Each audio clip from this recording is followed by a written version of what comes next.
Have you been feeling a big pause and a blank slate and an empty feeling of what now? As all the old structures have been dismantled and are crumbling all around us, and what do we do next? The bell has been rung. It's up to us. Now what? Our guest today, Maree Eddings, is an energy sensitive and a change leader and an energy healer. And she's going to walk us through this story of her life to help us to see ourselves in the moment we stand in. Join us to find out more. Soul Nectar Show, the Soul Nectar Show. You're invited, delighted to discover who you are. Anything is possible if you believe. So join us on this beautiful journey. Soul Nectar Show. Soul Nectar Show. Well, hello and welcome to another episode of Soul Nectar Show, that show where we talk about all things essence, where we gather around the campfire and we share our stories of connection to that which is greater than us, the great mystery beyond the veil, to those synchronistic moments that lead us inexorably to a new understanding of ourselves and life and what we're doing here on planet Earth at the time of the Great Awakening. I am your host, Carrie Hummingbird, and I love having these conversations week after week, especially with people like my lovely guest today, and to have these conversations that go really deep and really current and help us to tune into that higher knowing within ourselves to chart the course for what's next. And actually, kind of that's what we're going to talk about today, is that we have been doing our work. We have been waking up and we've been preparing for new earth. And now it's here. So what are we going to do next? And that's really the question, So we all woke up in old structures and we knew what we don't want, right? So it's really important to know what you don't want, but what do we want? So we know what we don't want. We're figuring out what we want. And then when we get the vision for what we want, how do we create that? Because there's no one that's going to guide us. Like there's not somebody going to say over here, this way. It's our turn. It's up to us. We are in the opportunity of many lifetimes to co-create from our hearts what we actually desire to experience. And so this is going to be such a juicy conversation with my friend, Maree Eddings. Welcome, Maree. Hello, Carrie. Thanks for having me back. I'm so excited. So Maree is an energy sensitive, a change leader and energy healer who is on a mission to expand the energy consciousness of the world. Good time to be on the planet. And she has these beautiful training programs, Divine Leaders of Change, Sistermind, and the Energy Academy. And she's the host of Divine Leaders of Change. I know you guys have seen me over there. If not, go check it out. I'll put a link in the show notes below. We have amazing conversations, whether it's on her podcast or mine. It doesn't matter. We like to share. So, we are going to have an awesome conversation about how do we use all these tools, all these amazing modalities that we studied in order to bring ourselves healing. And now we're awake, we're ready. And we got to chart the course. So what do we do with all this cool stuff that we learned? How do we apply it? What do we create with it? And how do we get innovative? And I want to say that this interview is already starting off innovative because, as you see, Maree, if you're watching the video, if you're on audio, you can't see this, but if you're watching the video, you see that Maree is in a car. So she's actually in a place that doesn't have good internet, right? So she's like, I'll just go in the car. It's totally fine. I can have a conversation anywhere. And so here we are, we're having a conversation. And so can you get innovative? Can you lose your ideas about how, oh my gosh, it should be this way, it should be that way? It's like, no, the conversation is now. The conversation is in the context that we're sitting. It's in the now moment. So what are we going to do with it, right? So I'm excited. Lead us away. You're saying you're going to lead. So lead us. What are we going to talk about today? Tell us, sister, tell us. Thank you so much, Carrie. And I every time I know that we're going to have a conversation, my heart goes, oh, this is going to go anywhere, because we seem to have this beautiful way of bantering and reflecting off each other. And I think the conversation today about awakening is a beautiful, beautiful conversation, because it is time for those of us who have been doing our work for a really long time, that have, committed to understanding our conditioning, understanding what our spiritual connections might be. I really believe it's now up to us to say, what's our next level of awakening? Where's our next stage of awakening? The world is collapsing. Our old patriarchal systems, our old linear systems are collapsing, and they're never going to go quietly.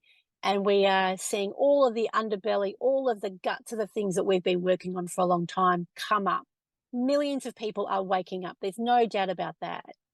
But as energetic beings, we need to remember that every time we do any level of work, we release energetic capacity.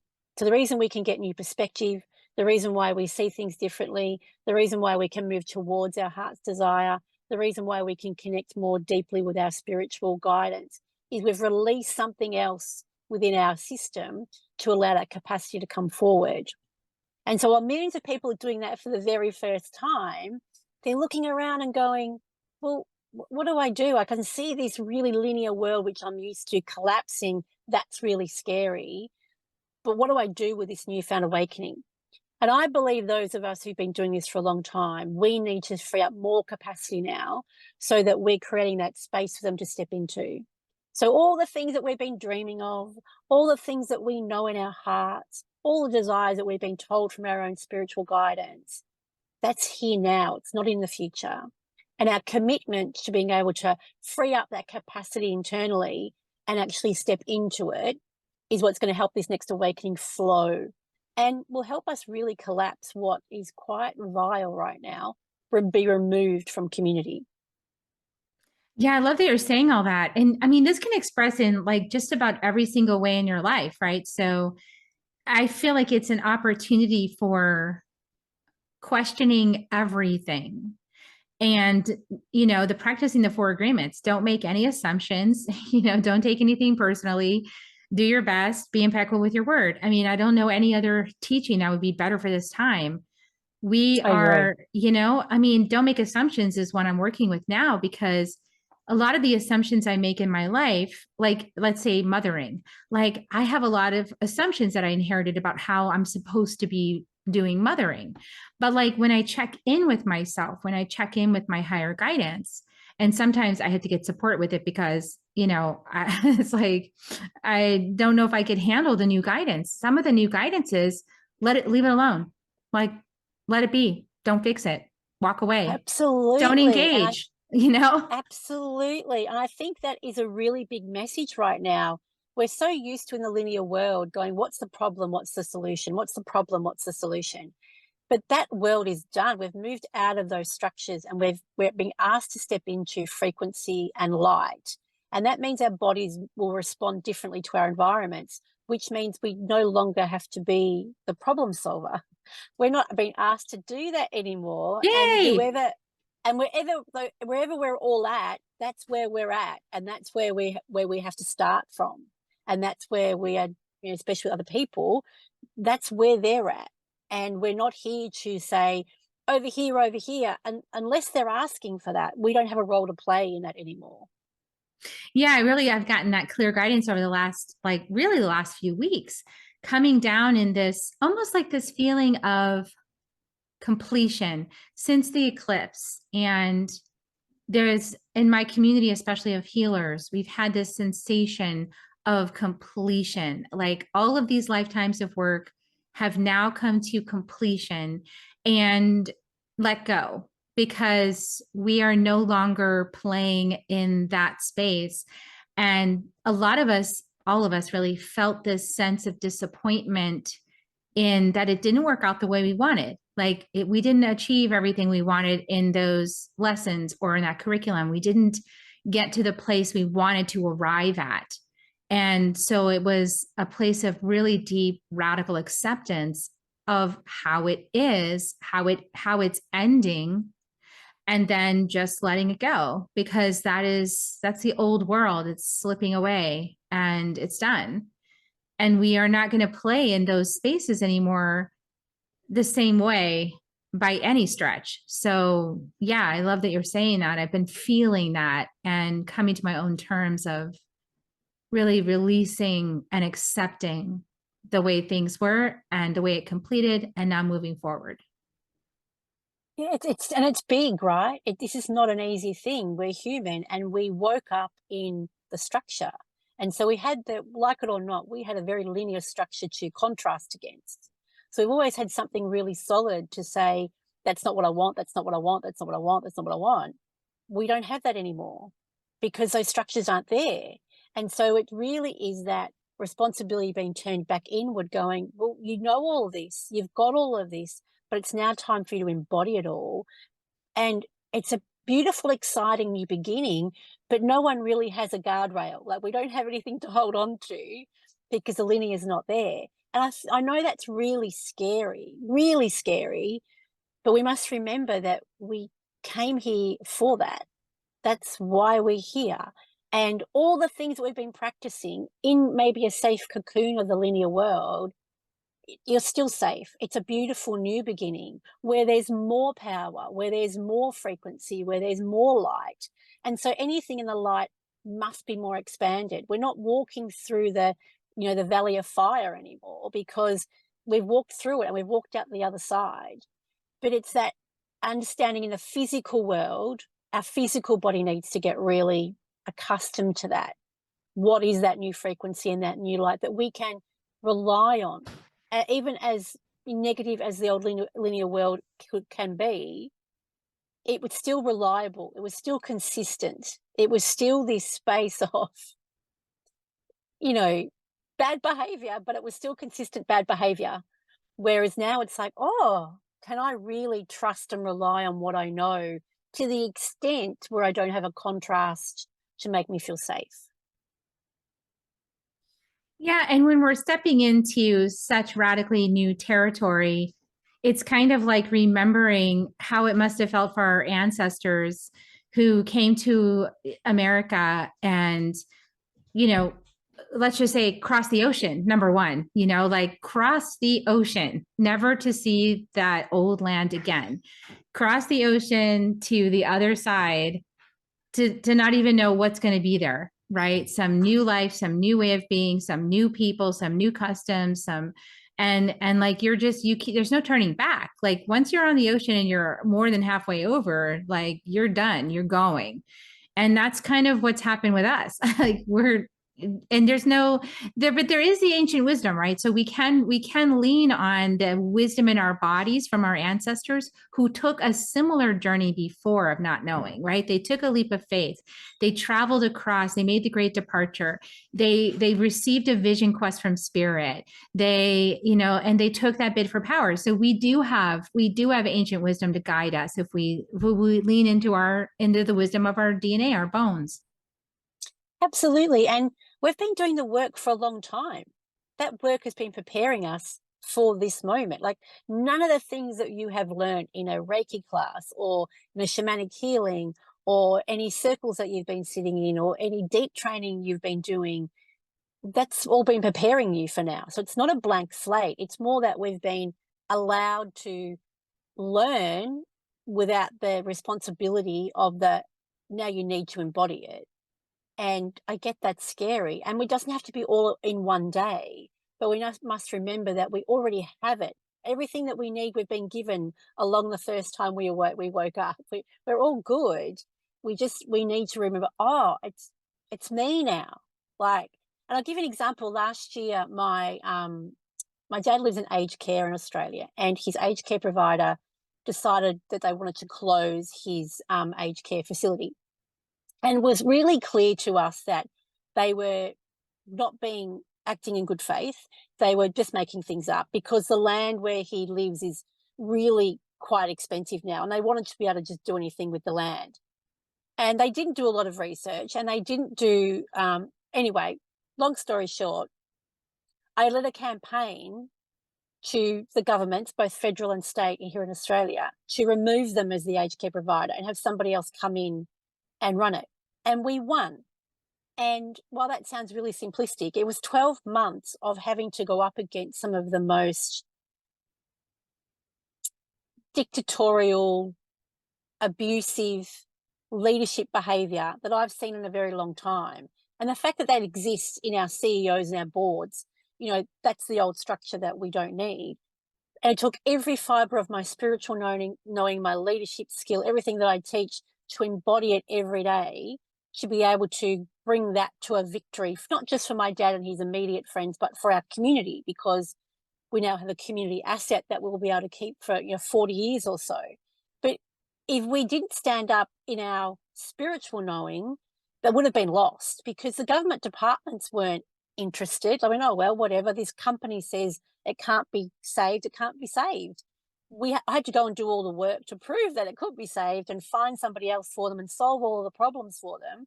But I couldn't have done that if I was stuck in the old linear way. I couldn't go head to head with these people with how they were behaving. It really did require me to step into an embodied version of what I teach on a whole other level, because we know when we're in that against those behaviors, it can be we can feel like the power over us is so strong that we don't have any say.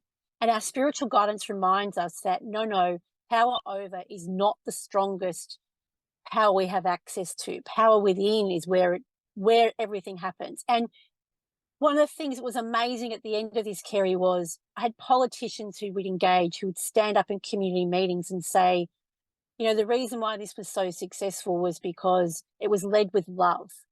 And Maree's passion and love and groundedness for what was right sort of inspired us all to do things that we never thought we would do, which was basically do their job as a politician and job as government departments. But they had lots of reasons not to do it.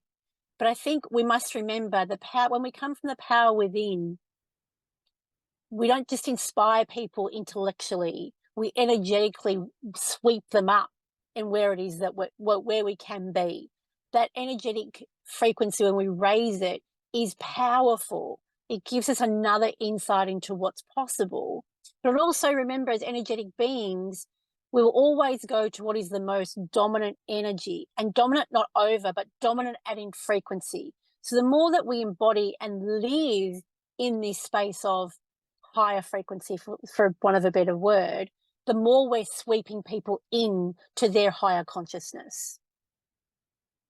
Yeah. And so that's why I feel like the practice of non-doing is so important, because we lean into that trust and faith that as we lead with the energy, as we lead with the inner peace, the inner quiet, the inner love, our own hearts, our spirits, connection with the planet, our ceremony, right? Like all the things that are invisible to the process on the outside world, right? So when we open sacred space over a meeting, for example, in our hearts and in our minds, and the people in the room, they don't know we just opened sacred space. We just did it because we're bringing spirit, God, source, creator, right into that conversation. And that changes the outcome. It's the non-doing. Like you said, like we all learned years ago that confronting an egoic behavior with your ego is going to cause more friction. It's not going to cause a resolution. It's going to cause I'm right, you're wrong. And then that it gets log jammed into I'm right, you're wrong. And then proving and posturing and all that kind of stuff. And so the way to actually resolve things is to not engage the ego, step back, practice non-doing, non-attachment, tune into that, that inner space and listen to what the right step is, like the next step that you're getting from the inner space, from the inner divine knowing. And it might be step away, or it might be lean in, but it's always going to be in the moment, right? It's not a predictable answer. We have to tune in to find that answer. Exactly. And I think, one of the things with this example is that I didn't have to speak to hardly any person involved outside of my immediate, the residents and their families. We had politicians, all government departments were involved. Well, I did speak and I was proposing solutions to them. What was really important was, because this company had $30 million in cash to spend on this campaign, They had one of the biggest law firms in Australia. They had a PR firm on tap. They ran a fake news campaign. They undermined and abused elderly people. Like in every level, they would have sat there and gone, we've got this, they've got no power over us. And we never tried to have power over them. We had some elderly residents who average age was 90, their family members, and a $15,000 GoFundMe. And that to me proved that we didn't need, and sometimes I think if we'd had more money and more resources, it would have shifted towards trying to go toe to toe with them. And because they were running such an abusive fake news campaign, it was really clear that if we tried to or thought that we had to debunk anything they were doing and come into that real linear world thinking, we would have been exhausted, and they had too many resources on that side. What I learned personally was how many resources come forward when you stick with your own power. Because I would wake up in the morning and say, I really need to connect with somebody who has this or has that, or can help me understand this piece. Because I had to learn all the legislation and learn how to navigate all the different government departments in a really quick space of time. And you know what? Every day and every second day, the phone call would come in, the person would turn up. Someone would approach me and say, you need to talk to so-and-so, or someone's going to come forward and connect you with this person.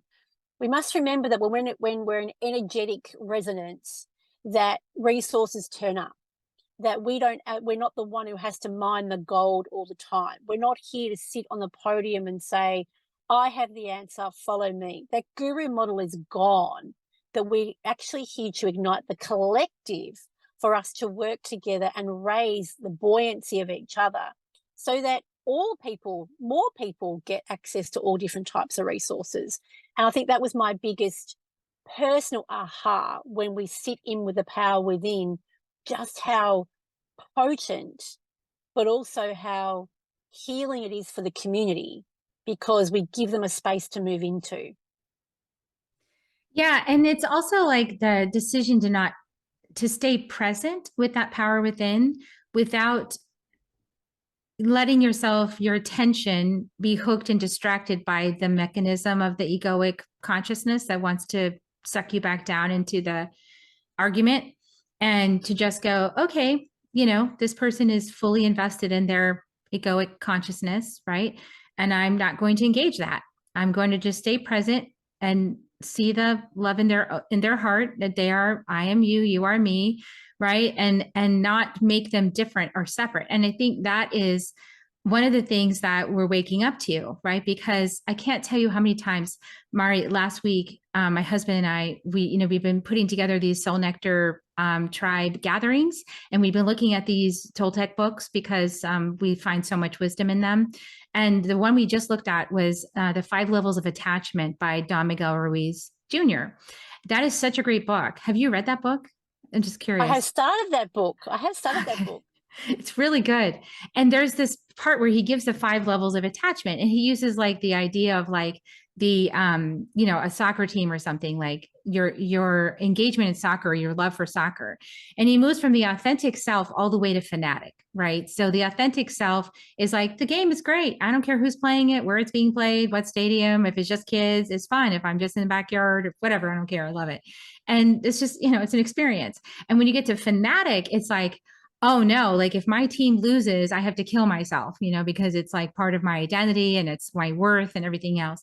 Well, backing up from the fanatical, because I think we can all see, I think very few of us would own that we're fanatics about something, but maybe some of us are.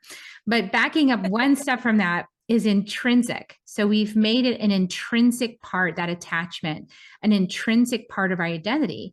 And one of the things, listen up, everybody, I just want you to hear this. One of the things that you say when you're in the intrinsic mode is you want to be with like-minded people. How many times have we said that?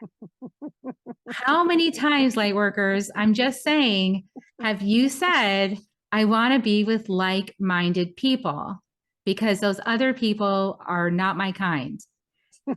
That's separation consciousness. That's attachment. Yeah. So what you're talking about, Maree, is actually being in preference, which is, the authentic self, and then there's preference. I prefer to be around these kind of people. However, if this scenario requires a broader spectrum of people, I will show my presence up there and be just fine.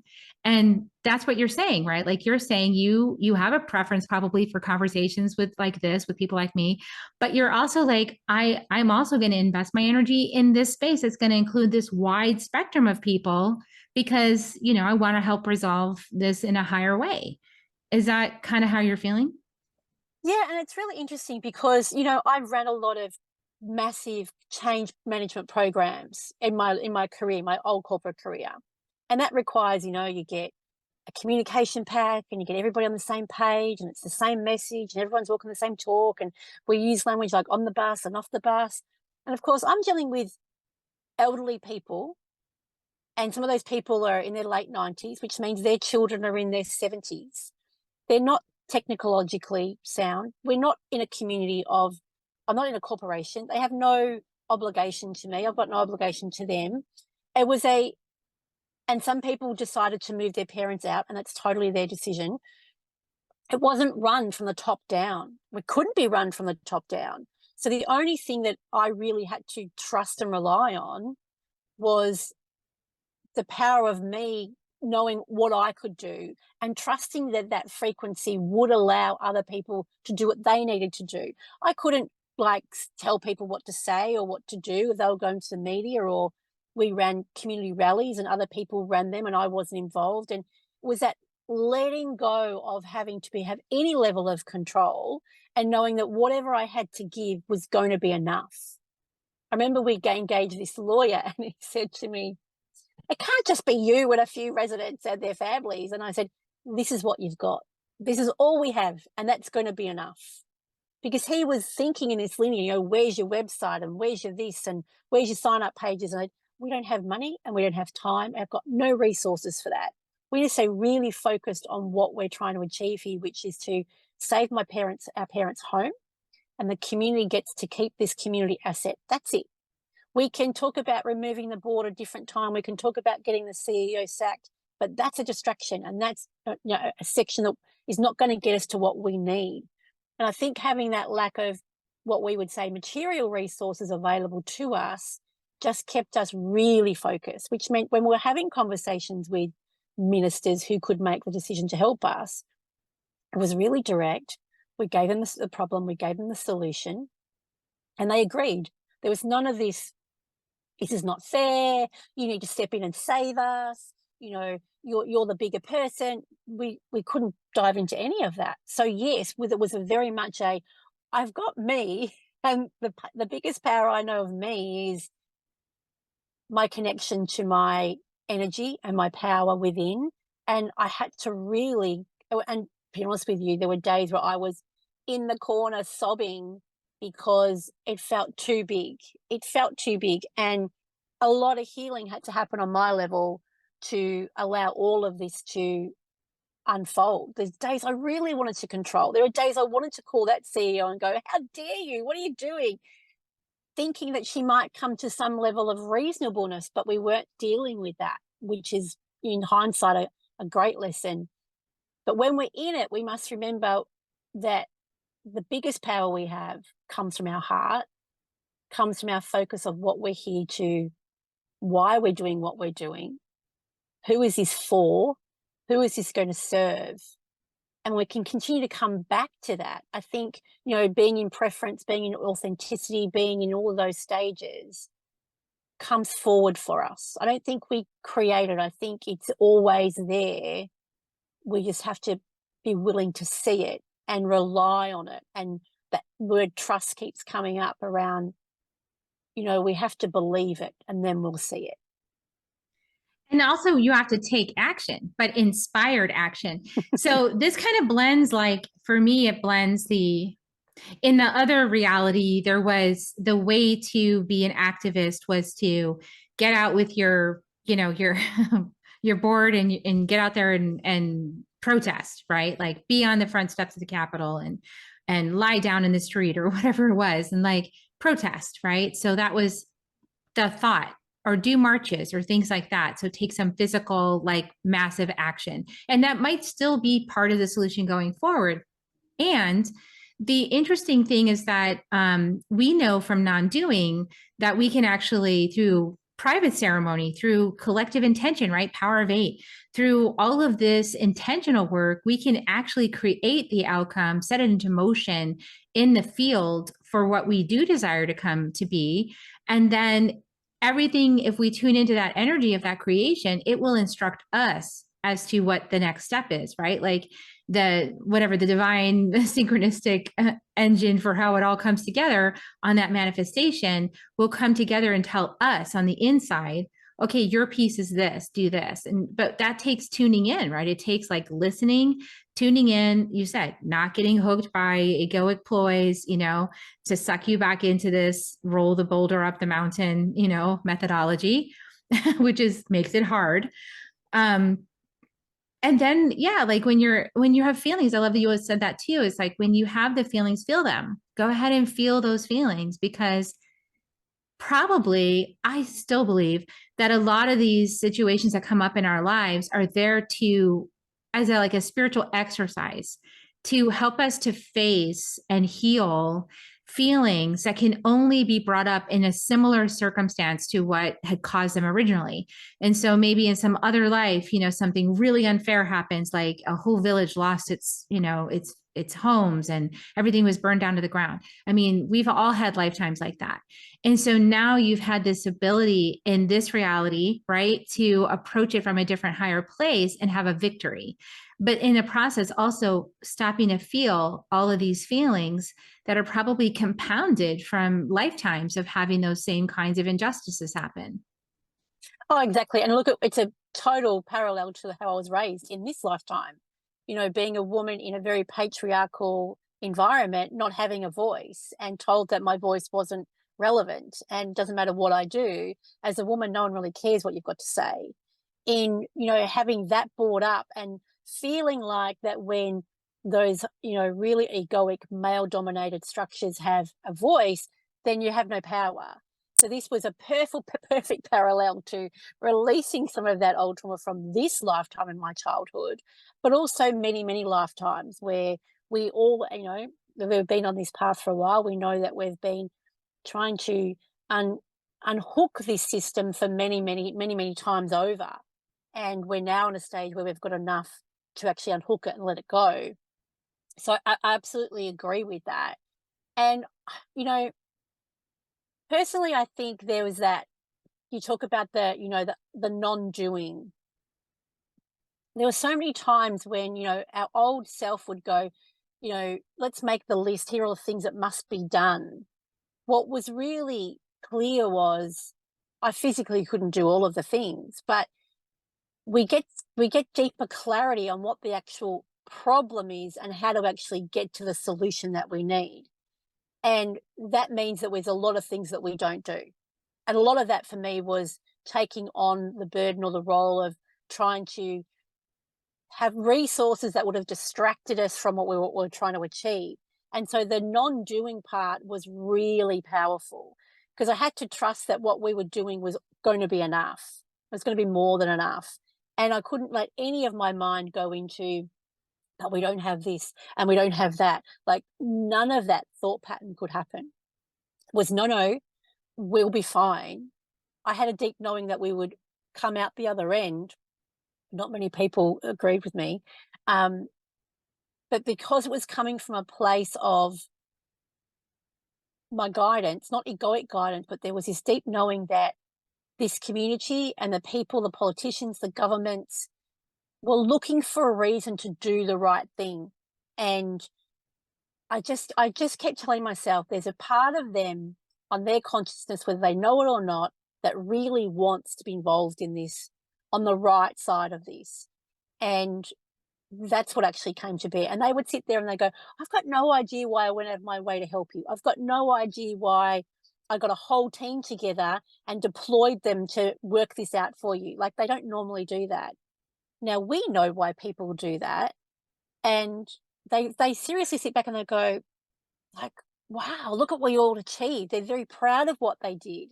And they may not be able to replicate it again, but guess what? They've now got a breadcrumb, an experience where they go, I want to do more of that. I want to have that type of experience as a government worker, as a politician, as a whatever. We are now seeing, our federal government is changing some of the aged care legislation based on what we did. And I didn't have to sit down with the politicians to talk about that, but they can now see that people are activated.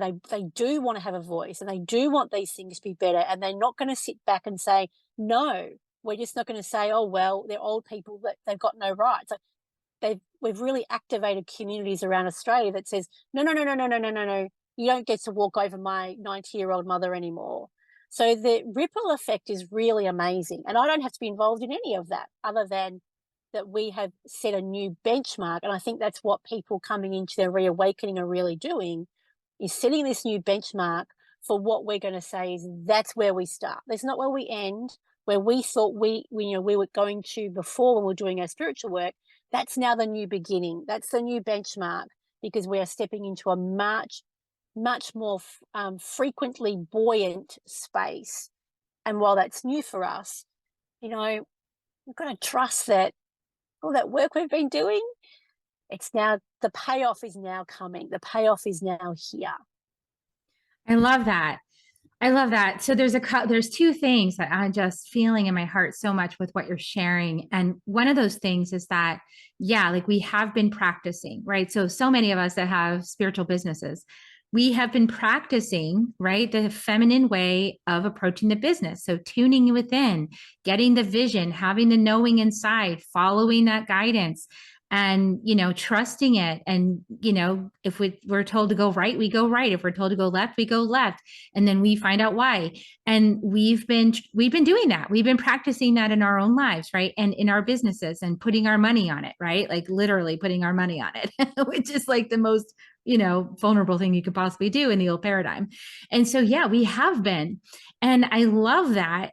What does leadership look like as the second wave? It looks like this. So this is the add-on. The other thing that I was getting when you were talking is it was coming in. It was like, oh, we're the way showers to demonstrate a whole new way of being with things.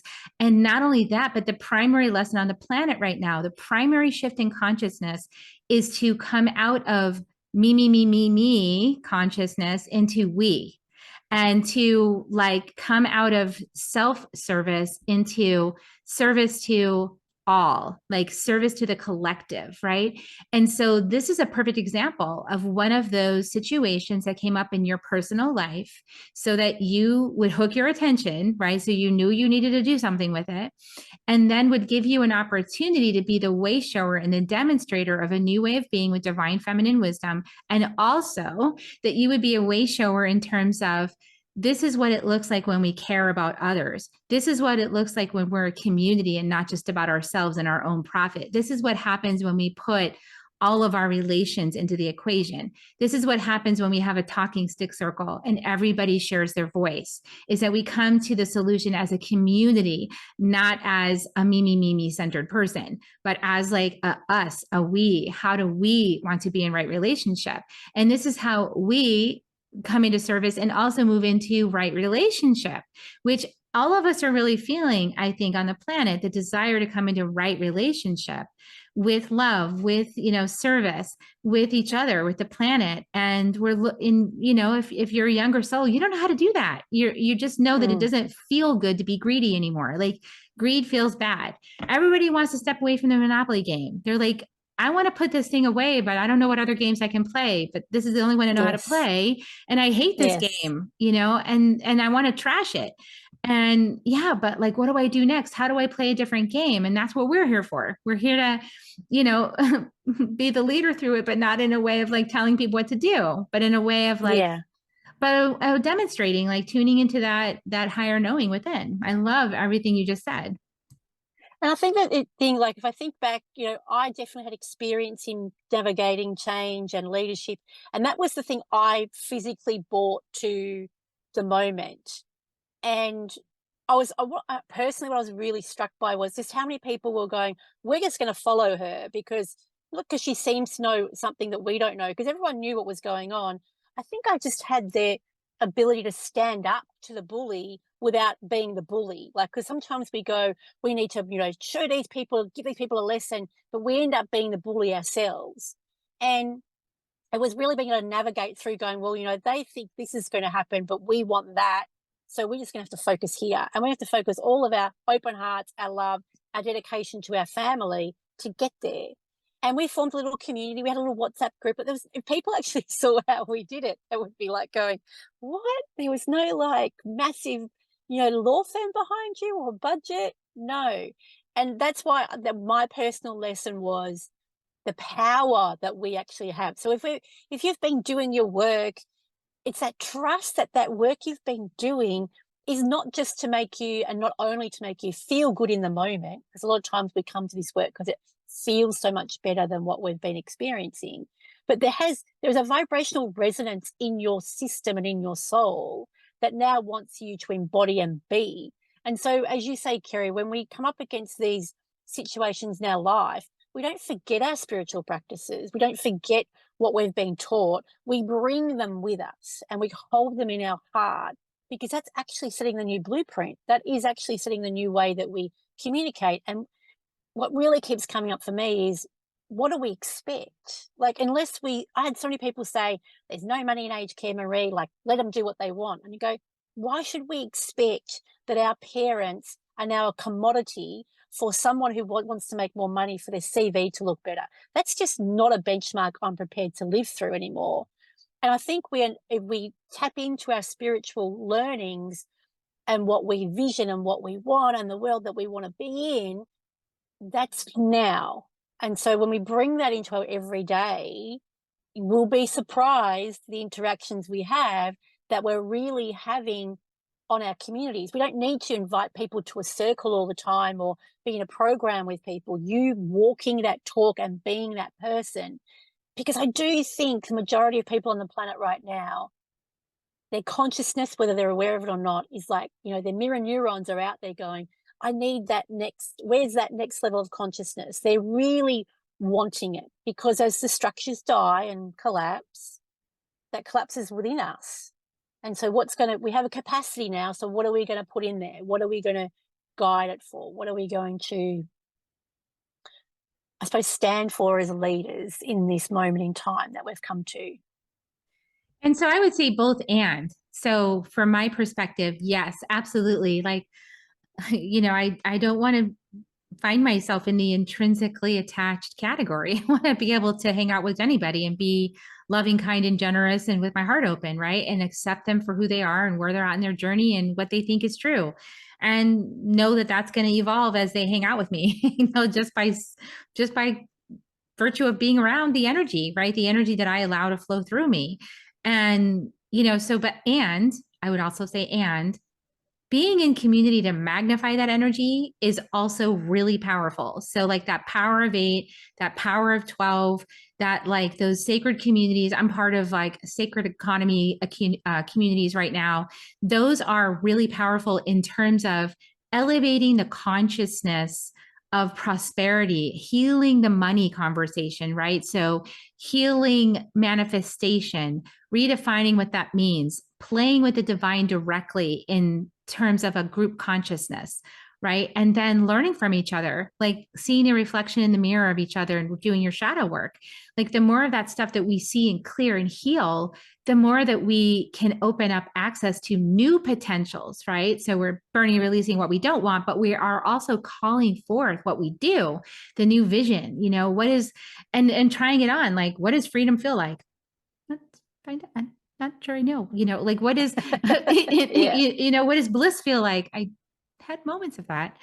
Asking, what do those things feel like? And can I receive more of those? And how can I? And what's the pathway? And, opening up and setting those intentions, being really, like you said, very intentional.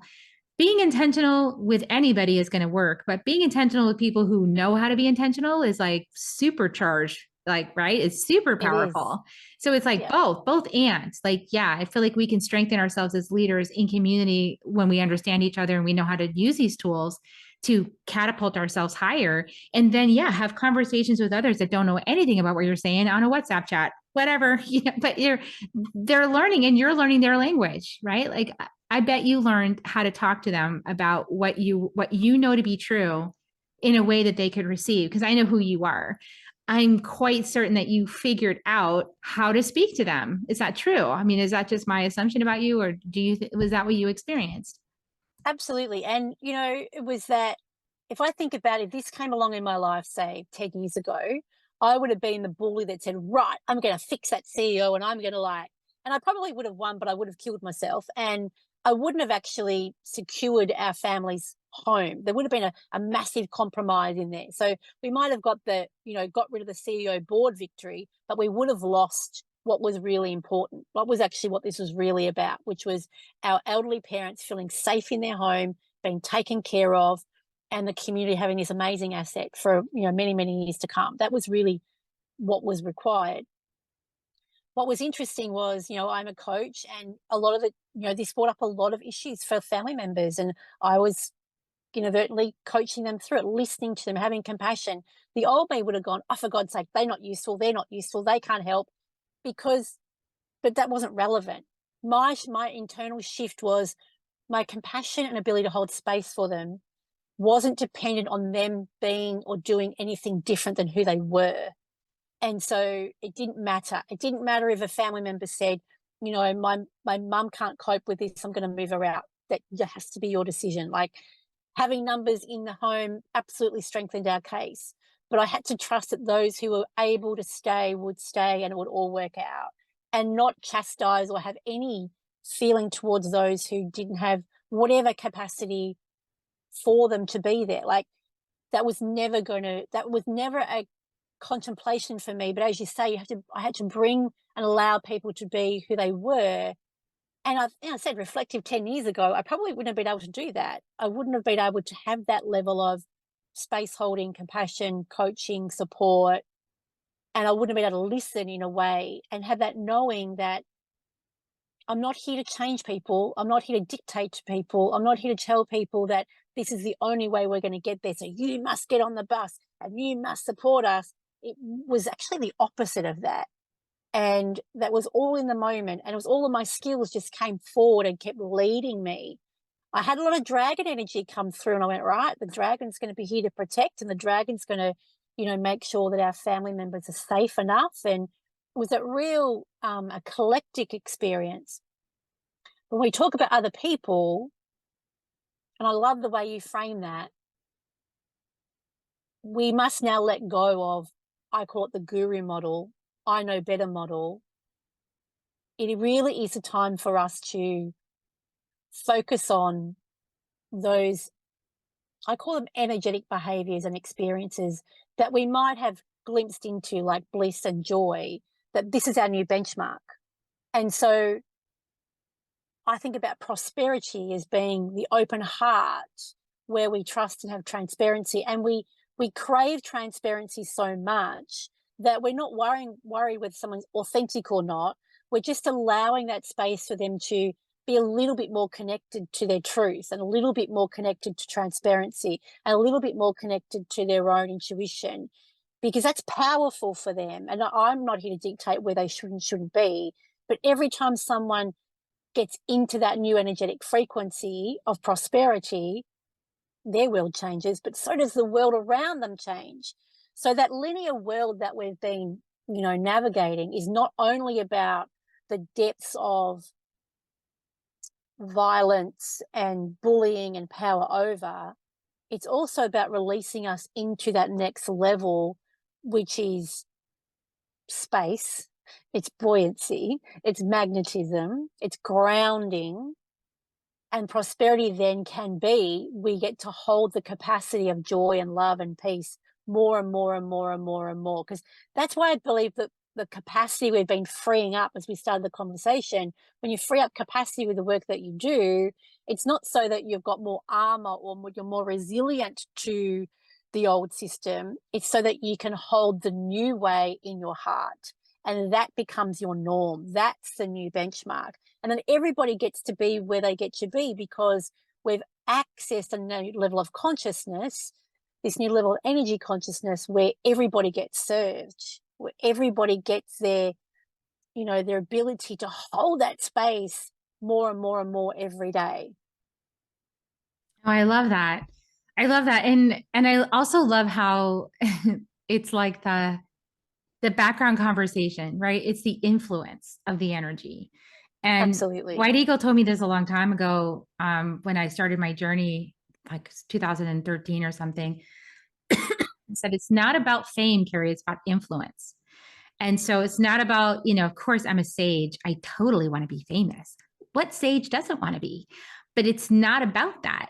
It's about influence. It's about what did I say at the grocery store when no one was watching that influenced a better day for someone? What was it that I thought in a dream that influenced life for people? What was it in a sacred ceremony I did privately that nobody even knows I did? That I said a prayer for all of the planet.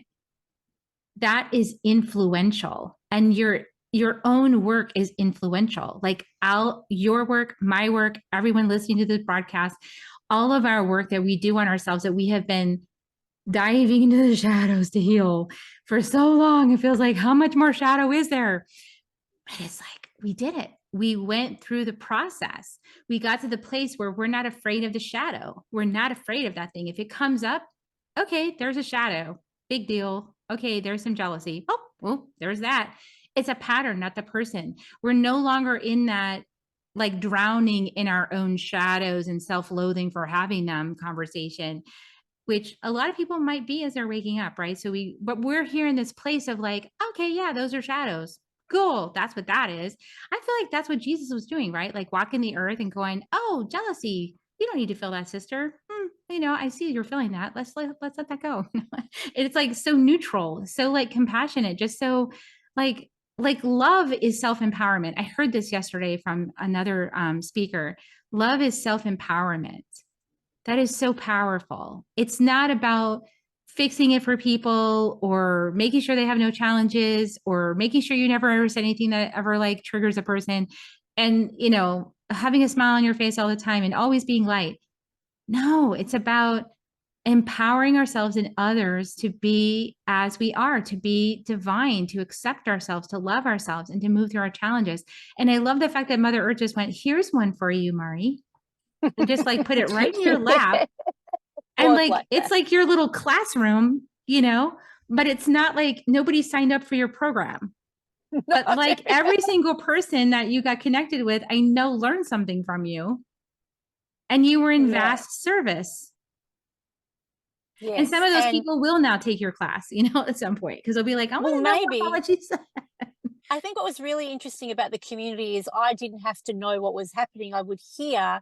I was at dinner last night and the whole restaurant was talking about what's going on. And I was at a Zumba class and people were talking and they asked me questions. I know my mum's there. And it was just the community it sort of awakened them up into this particular issue that needed to be looked at. So I didn't ask them to write letters or make phone calls, but they did all those things. And the consciousness of the community came together. That's what I'm getting now too, is that at a higher level, the community itself was dreaming a new potential into being with a lot of those people not even realizing that's what's going on, but they're part of this collective field that you initiated by invitation, right? Mother Earth said, here's your project. And you initiate this thing. And all these people are now dreaming together, not even knowing they're dreaming together. And all of a sudden the thing is shifting. Like you're saying, they don't even know why they're doing the thing that they're doing, but they feel this call inside themselves, right? That's the call, that call to service, that call to love. Yeah. And look, I like what you said, never forget the power of a smile or a hello to a stranger because you don't know how it's going to impact their day. I'm making a point that when I see someone who's older in a supermarket on the street, that I always make eye contact and say hello to them because I might be the only person that they speak to that day or have a connection with that day.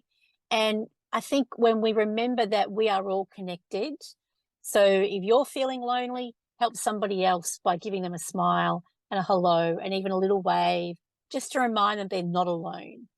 Because we're here on this planet, I think at this particular time, the future is here, we're in it now, to remember that the collective is the power. Separation does not get anyone anywhere. I don't care if you're the person listening to this who's got 5 investment properties and you're earning multi-million dollars, that you think that makes you more a more entitled human, if you're feeling separate from the world, then you've missed the point. The point of us is to feel like we belong, because we do. And while we're not responsible for each other, we're definitely responsible for what we bring into that collective energy. We're responsible for the dream that we're creating, and we'll get some pretty instant feedback on that dream if it's out of alignment with truth, love, and justice. Absolutely. So yay for quick learning.